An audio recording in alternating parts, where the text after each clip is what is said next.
खुलुमबाय। गोजोन फुंबिलिनि गासैबो बड'लेण्ड बुब्लिनि अनसायगिरिफोरखौ बरायग्रोबाय। दिनै 27 दिसेम्बर शुक्रबारनि फानजामुथिखौ फरायथिनो लादों आं उदांस्रि मुसाहारिया। फानजामुथिनि गिबियाव दं मेष राशि।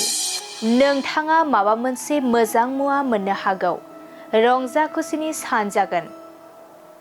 बृष राशि। हरखाब खैफोदाव गोग्लैनायनिफ्राय रैखा मोननो हागौ। गोदान मिजिं लाना आगान सुरलांनो हागोन। मिथुन राशि।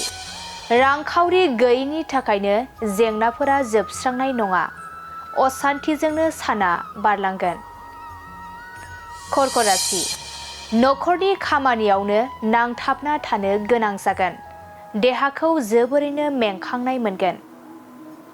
सिंह राशि। गोबाव समनिफ्रायनो थांखि लानायाव जाफुंसार जानो हागौ। गोसोखौ गोजोन मोनगोन।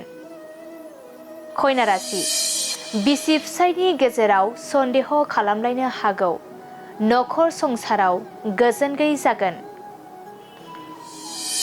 तुला राशि। गावनि लोगोजों लोगोथिनि सोमोन्दोआ गोरा जागोन। सानैनि गेजेराव बाथ्रा गोरोबलायनाया फैगोन। वृश्चिक राशि। नोंथाङा गोरोन्थि हाबा मावफ्लांना बिबाननिफ्राय हायगालांनो हागौ। उन दाहाजोंनो साना बारलांगोन। धनु राशि। नोंथाङा गोसोआव जेखौ सानदों बेखौनो मावफुंनो हागोन। नोंथांनि साना रंजा बाजायैनो बारलांगोन। मकर राशि। गोजान लामा दावबायनो खाबु मोननो हागौ। नुफेरै जायगाखौ नुनो मोनगोन। कुम्भ राशि।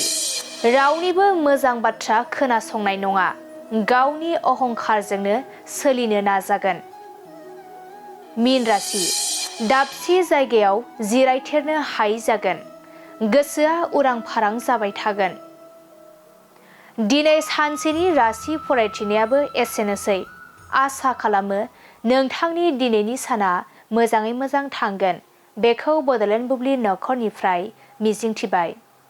गोजोन्थों।